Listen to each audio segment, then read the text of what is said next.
Hi hello welcome to our channel. నేను మీ సిరి. ఈరోజు మనం చెప్పుకోబోయే కథ మిసెస్ అగస్త్య పార్ట్ 65. కథలకు వెళ్లే ముందు వీడియోని లైక్ చేసి హైప్ చేయండి. ఆ రోజు మా రావణ్ చాలా లేటుగా వచ్చాడు. నాకు చాలా కోపం వచ్చింది, కానీ నోరు మూసుకుని ఉన్నాను. బయట క్లయింట్స్తో పాటు డిన్నర్ చేశానని చెప్పాడు. నేను అప్పటికే తినేశాను. టెర్రస్ మీదకి వెళ్దాం రావా. తన చేతిని పట్టుకుని లాక్కుపోయాను.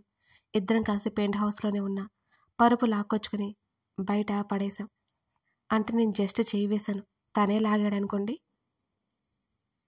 నీట్గా బెడ్షీట్ వేశాను. ఇద్దరం దాని మీద పడిపోయాం. నా పొట్ట మీద తలపెట్టుకుని వేళ్ళెలుగులా తిరిగి పడుకున్నాడు తను. తన జుట్టులోకి వేలు పోనిచ్చి నిమురుతూ నిశీది నీలాకాశం వంక చూస్తున్నాను నేను. తను నా చేతి వేలను తన ఛాతీ మీద పెట్టుకుని వాటితో ఆడుతున్నాడు. లైఫ్ బోరింగ్గా ఉందా? నా ప్రశ్నకి తన వేళ్ల కదలికలు ఆగిపోయాయి.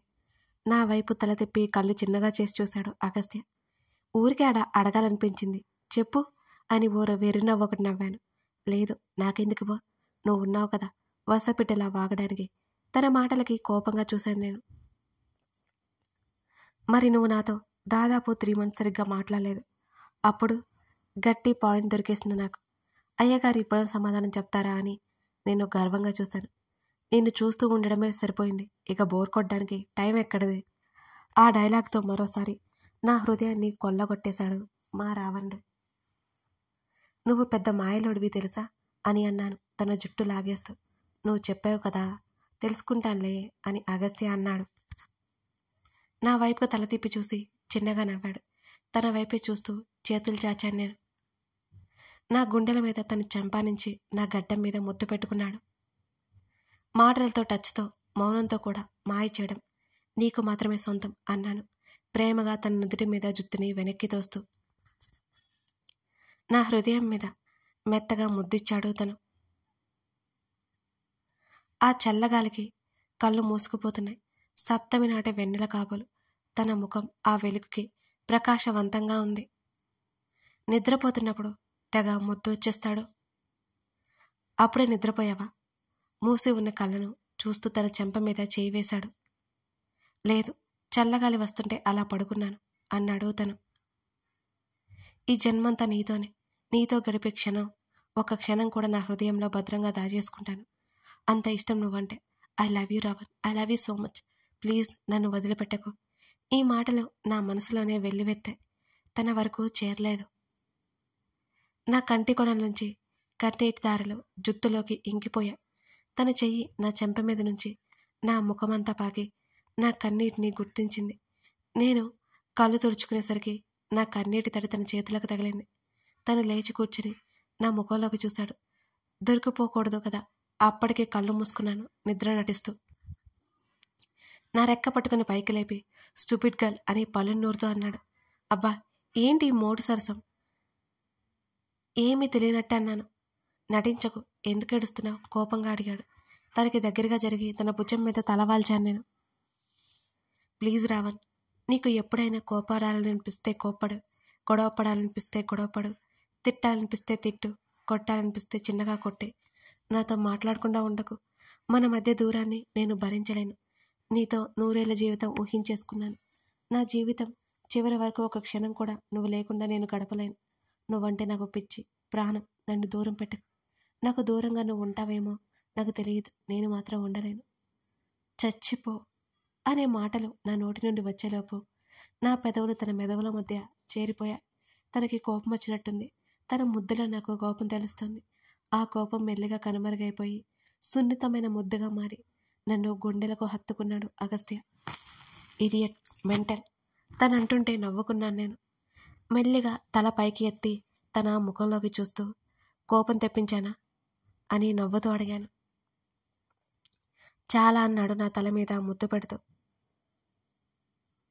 సరే కానీ బామ్మ మనవన్నో మనవరాలను అడుగుతోంది, మరి ఏం చెప్పమంటావు అని గారాల పోతూ తన ఛాతీ మీద గీస్తూ తన కళ్ళలోకి చూస్తూ అడిగాను.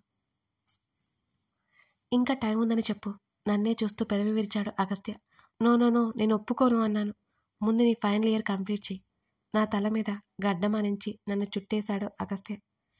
ప్లీజ్ సర్టిఫికేట్స్ కొనుక్కుందాం. తన టీషర్ట్ బటన్స్ తీసేస్తూ మెల్లగా అడిగాను నేను. మూతి పగులుతుంది ఇంకోసారి అలా అడిగావు అంటే. మర్యాదగా చదివి పాస్ అవ్వు అనగానే కోపం వచ్చింది నాకు.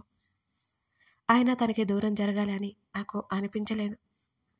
సరే నన్ను ఎత్తుకుని కిందకు వెళ్ళు, ఓపిక లేదన్నాను. ఇవన్నీ సర్దే వెళ్దాం అనగానే నా వల్ల కాదు అన్నట్టు చూశాను నేను. నన్ను పక్క నిలబట్టి తనే మొత్తం తీసేశాడు. చేతులు చాపాను. తన చేతుల్లో పసిపాపల ఆ చల్లగాలికి వెళ్తుంటే ఎంత హాయిగా ఉందో. కిందకు రాగానే బెడ్ మీద విసిరేశాడు రావండు నిజంగానే. నేను కోపంగా చూశాను. టీషర్ట్ తీసి పక్కన పడేసి నా దగ్గరకు వచ్చేశాడు. తను నా మీదకు ఉరుగుతుంటే తన చేతిని నా బొజ్జ మీద పెట్టుకున్నాను. నా నాభి మీద నిలిచిన తన పెదవుల దాటికి నా కనులు మత్తుగా మూసుకుపోయాయి. ఇంకా టైం ఉంది సెనోరిటా, నా చెవి దగ్గర చెప్పి నా మెడ వంపులో ముఖం దాచుకున్నాడు అగస్త్య. మరుసటి రోజు నేను ఆఫీస్కి వెళ్ళిపోవడంతో నేను కాలేజీకి వెళ్ళిపోయాను. ఇంటర్వెల్ టైంలో క్యాంటీన్లో కూర్చున్నాను. శ్రీకళ వచ్చి నా ఎదురుగా కూర్చుంది. తన ముఖం ఎందుకో బాగా ఎర్రబడినట్టు కనిపించింది నాకు. నన్ను ఆశ్చర్యంగా చూస్తూ హాయ్ అక్క అంటూ పలకరించింది కళ. హాయ్ తన్నే గమనిస్తూ చిరునవ్వు నవ్వాను నేను. గట్టిగా ఊపిరి తీసుకుని కాఫీ తెచ్చుకోవడానికి వెళ్తున్నాను. నీకు కావాలా అని అడిగింది కళ.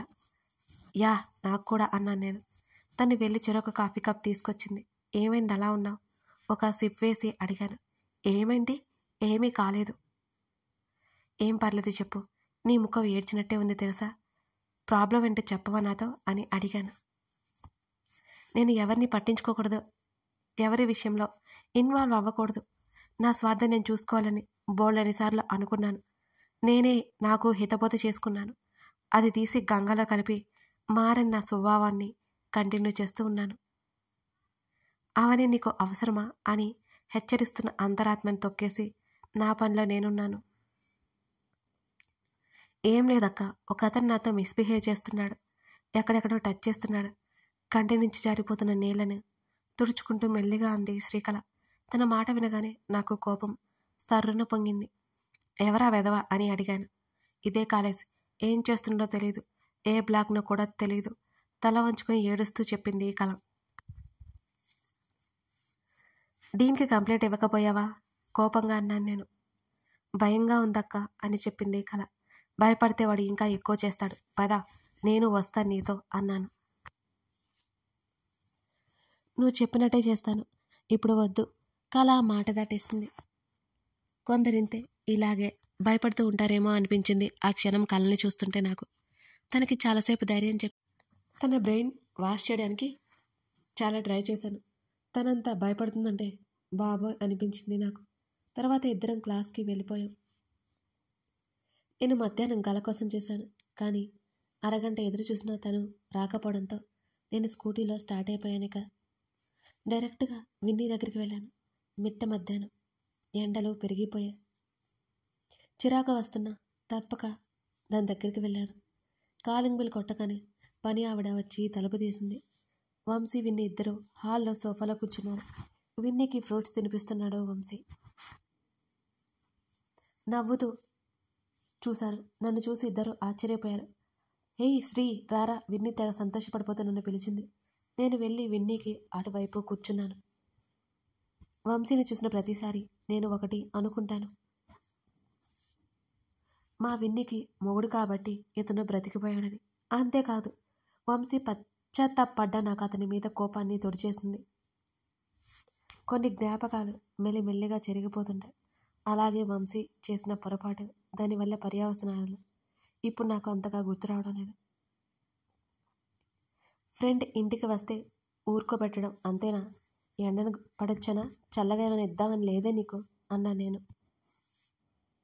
నువ్వు అడగాలే కానీ ఏమైనా ఇచ్చాను అంటూ నవ్వుతూ లేవబోయింది విన్ని. నువ్వాగు, నేను తెచ్చుకుంటా అని నేను అంటుంటే, నేను తీసుకొస్తాను కూర్చోశ్రేదా అని అన్నాడు వంశీ. నేను రావడం ఇతనికి సంతోషంగా ఉన్నట్టుంది. పాపం మా రావణుడు మాట్లాడలేదని తెగ ఫీల్ అయిపోతున్నాడు వంశీ. ఒక్కసారి మాట్లాడితే ఎగిరి గంతేస్తాడేమో. అలాగే అన్నట్టు నిలువుగా తలాడించడంతో జ్యూస్ తెచ్చి నాకు ఇచ్చాడు. చిన్న పని ఉందని వెళ్ళిపోతుంటే, నా దగ్గర సీక్రెట్స్ ఏం లేవు, నువ్వు కూడా ఉండొచ్చు అన్నాను నేను. విన్నీ నవ్వుతూ చూసింది నన్ను. పర్లేదు, మీరు మాట్లాడుకోండి అని మొహమాటంగా చెప్పేసి వంశీ వెళ్ళిపోయాడు అక్కడి నుంచి. విన్నీ వైపు పరీక్షగా చూశాను. దాని బేబీ బంప్ క్లియర్గా కనిపిస్తోంది. చాలా బొద్దుగా తయారైంది. ఇంకా అందంగా ఉన్నట్టు అనిపించింది నాకు. దాని బొజ్జు మీద చేయి వేసి మెల్లిగా నిమురుతూ, ఎన్నో నెల అని అడిగాను నేను. 4 రోజుల్లో 9th month వస్తుంది అనగానే కళ్ళు పెద్దవి చేసుకుని తన వైపు చూశాను నేను. విన్ని చిన్నగా నవ్వింది. అయ్యో, అప్పుడే మా పెళ్ళి అయిపోయింది, 7 నెలలు అన్నట్టు మాట గుర్తు చేసుకుంటూ అన్నాను నేను. విన్ని చిన్నగా నవ్వింది. దాని ఆరోగ్య సమాచారాలు కనుక్కొని ఇంకేంటి సంగతులు అని అడిగాను నేను. నువ్వే చెప్పాలి, రావడమే మానేశావు అని అంది విన్ని అలిగినట్టుగా. నీకేం తెలుసు నా బాధ? రోజు రోజుకి కాలేజీకి పోయి ఇంటికి వెళ్ళేసరికి నా పని అవుట్ అని ఏడుపు మొహం పెట్టాను. విన్ని నవ్వింది నా మాటలకి. అగస్త్య సార్ ఎలా ఉన్నారు? అంకుల్ బాగున్నారా అని అడిగింది విన్ని. బాగున్నారు అని చెప్పాను. అవును, ఏదైనా విశేషం లేదా? విన్ని కన్నెగిటింది. దాన్ని దగ్గరికి రమ్మన్నట్టుగా చేత్తో సైగ చేయడంతో నా వైపు చెవ్వేసింది. ఇప్పుడే కాదు, మా అగస్త్యకి ఇష్టం లేదు. నా కాలేజ్ అయిపోవాలి అంట, ఈ సంవత్సరం అయిపోవాలి. సీక్రెట్గా చెప్పాను దాని చెవిలో. ఓహో, పర్ఫెక్ట్ ప్లాన్లో ఉన్నారన్నమాట అని అంది విన్ని. అదేం కాదు, తను ఎందుకో ఇప్పుడే ఇష్టపడట్లేదు. ఇంకేదైనా కారణం ఉండొచ్చు, లేకపోయి కూడా ఉండొచ్చు అని అన్నాను నేను. నా మాటలకు విన్ని నవ్వేసింది. నీకేం ప్రాబ్లం లేదని చెప్పవే, ఇంకేం ఇబ్బంది అవుతుందేమో, అలా థింక్ చేస్తున్నానేమో. నీకు ఓకే తెలుసా? నాకైతే 2 years వరకు పిల్లలు పుట్టకపోవడంతో చాలా భయపడిపోయాను. ఎన్ని హాస్పిటల్స్తో తిరిగాను, వాళ్ళే ప్రాబ్లం లేదంటున్నారు. కొన్నాళ్ళకి తిరిగి ఇక మానేశాము. చివరికి ఇదిగో ఇలా ఓ మంచి గడియ వచ్చి నేను అమ్మ కాబోతున్నాను. విన్ని ఎంత సంతోషంగా చెప్తుందో. గడ్డం కింద చేతులు పెట్టుకుని విన్ని చెప్పేది శ్రద్ధగా వింటున్నాను నేను. మా వాడు ప్రికాషన్స్ కూడా తీసుకోవట్లేదు. ఎలా మేనేజ్ చేస్తున్నాడబ్బా? విపరీతమైన డౌట్ కొట్టింది నాకు. ఇంటికి వెళ్ళాక మా వాడ పని తేల్చేయాలి. ఇంకేంటి సంగతులు మరి అని అడిగింది విన్ని. చెప్పానుగా, కాలేజీ ఇల్లు ఇదే అన్నాను పెదవి విరుస్తూ. అంత భయపడతావేంటే బాబు అని అడిగింది విన్ని. ఇప్పుడు నా టైం అంతా మా రావాడికే ఇచ్చేయాలి, కానీ ఒప్పుకోవట్లేదు. ఒక తల్లి తన పిల్లల బాల్యాన్ని కోల్పోతే ఎంత బాధపడుతుందో, నేను తనతో గడిపే క్షణం కోల్పోయినా అంతే బాధపడతాను. నేను చెప్తుంటే కళ్ళు నోరు తెరుచుకుని చూస్తుంది విన్ని. నిజంగా నువ్వు దొరకడం అగస్త్య అదృష్టం అంది నా చేతి మీద చేయి వేసి. సరిగ్గా అప్పుడే వచ్చాడు వంశీ. మా మాటలు విన్నట్టే అక్కడే ఆగిపోయాడు అతను. ఏంటన్నట్టుగా వంశీ వైపు చూసింది విన్ని. అత్తయ్య ఫోన్ చేశారు అంటూ ఫోన్ తీసుకొచ్చి విన్నీకి ఇచ్చాడు వంశీ. అమ్మా, నేను తర్వాత చేస్తాను. 1 నిమిషం కూడా మాట్లాడకుండా విన్నీ కాల్ కట్ చేసింది. అరే మెంటల్, మాట్లాడొచ్చు కదా అన్నాను నేను. విన్నీ అలా వెంటనే ఫోన్ కట్ చేయడంతో. అమ్మ ఇంటికి రమ్మంటోంది, వస్తానులే అని చెప్తుంటే వినట్లేదు. నాతో చెప్తూనే వంశీ వైపు చూసింది విన్ని. ఏంటి, మీ ఆయన వద్దన్నాడా? గుసగుసగా అడిగాను. లేదు, తను వెళ్ళమంటున్నాడు. వెళ్ళొచ్చులే అని ఉన్నాను నేను అని విన్నీ నవ్వింది. వంశీ అంటే విన్నీకి ఎంత ఇష్టమో. తెల్ల పేపర్ మీద నల్ల చుక్కల వంశీ చేసిన ఒక్క పొరపాటు వల్ల ఆ తెల్ల పేపర్ అంతా కనిపించకుండా కేవలం నల్ల చుక్క మాత్రమే కనిపిస్తున్నట్టుంది. జాలిపడ్డాను తప్ప నేనేం చేయగలను? సరే, ఇక వెళ్తాను, తినేసి వెళ్ళు. లేదు లేదు, నేను వెళ్ళాలి. విన్ని చెప్తున్నా దాని బుగ్గ మీద ఒక ముద్దు ఇచ్చి బయటకు వచ్చేసాను నేను. స్కూటీ స్టార్ట్ చేసి సరాసరి ఆఫీస్కి వెళ్ళాను. నేను వెళ్ళేసరికి తనేదో మీటింగ్లో ఉన్నాడని తెలిసి రూమ్లోనే కూర్చున్నా తన కోసం. మావాడు ఎంత మంచోడు, పియ్యని కూడా అబ్బాయిని పెట్టుకున్నాడు. Very good. నేను నవ్వుకున్నాను. మరో 1/4 గంట పడుతుంది తను రావడానికి అని చెప్పాడు పియ్యే. మా ఇంటి దగ్గర నుంచి అప్పటికే వచ్చింది లంచ్ క్యారియర్. తన రూమ్లోకి వస్తూనే చేతులు మడుచుకున్నాడు. నువ్వేంటి ఇంటికి వెళ్ళలేదు ఇక్కడ? నాతో మాట్లాడుతూనే రూమ్లోకి వెళ్ళిపోయాడు అగస్త్య. హ్యాండ్ వాష్ చేసుకుని వచ్చాడు. అరే, సరిగ్గా తుడుచుకోలేదు నువ్వు. బ్యాగ్లో ఉన్న స్కార్ఫ్ తీసి తన ముఖం తుడిచాను. ఇంత ఎండలో స్కూటీ మీద వచ్చావా అని అడిగాడు తను. నేను చూడాలనిపించింది, తప్పలేదు అని గారంగా అన్నాను. నాటకాలు వేయకు, స్కూటీలో వెళ్ళు అన్నప్పుడు కారులో వెళ్ళావు, కారులో వెళ్ళు అన్నప్పుడేమో స్కూటీలో వెళ్తున్నావు. ఎంతైనా నీకు తిక్క ఎక్కువే ఉంది సెనోరిట అని అగస్త్య అన్నాడు. నేను ఒప్పుకుంటాను, దా తిందాం, ఈరోజు చాలా లేట్ అయిపోయింది అన్నాను నా బొజ్జ తడుముకుంటూ. ఇద్దరం సోఫాలో కూర్చున్నాం. తనకి ప్లేట్ ఇచ్చాను. బాసింపటలు వేసుకుని తన పక్కన కూర్చున్నాను సోఫాలోనే. తను కలుపుతుండగానే నోరు తెరిచాను. నా నోట్లో కుక్కేస్తూ తను తిన్నాడు. ఎవరైనా ఇక్కడికి వచ్చి హస్బెండ్కి తినిపిస్తారు అన్నాడు నాకు ఓ వైపు పెడుతూనే. అలా రొటీన్గా ఉంటుంది. అలా ఇక్కడికి వచ్చి నీ చేత తినిపించుకుంటుంటే ఆహా ఎంత బాగుందో తెలుసా, కరకరా నమిలేసి చెప్పాను. అప్పడం నా నోట్లో పెట్టగానే దాన్ని ఒక రేంజ్లో నమిలేసి, అబ్బా నీకు ఎన్నిసార్లు చెప్పాలి కొంచెం కొంచెం పెట్టమని, ఒకేసారి అంత ఎక్కువ తింటే లావైపోతాను అన్నాను చిరుకోపంగా. తను నన్ను చూసి నిట్టూర్చాడు. నాకు పెడుతూ తను తినసాగాడు. మా రావణ్ ఎంతో బుద్ధిమంతుల్లా ఉన్నాడు. ఇలా అనుకున్న ప్రతిసారి తను రావణ్ అని ప్రూవ్ చేస్తుంటాడు. కథ కొనసాగుతోంది. ఇంతకీ ఇప్పుడు రావణ్ అని ఏం చేసి ప్రూవ్ చేస్తుంటాడో గెస్ చేయండి. కథ నచ్చితే లైక్ చేసి కామెంట్ చేసి మీ సపోర్ట్ నాకు అందించాలని ఆశిస్తున్నాను. గత 3 ఎపిసోడ్లుగా కొంచెం వాయిస్ కరెక్ట్గా లేదు. వెదర్ వల్ల కోల్డ్ ఉంది, బట్ వీడియోస్ అలాగే చేస్తున్నా, అడ్జస్ట్ అయిపోండి. Thank you.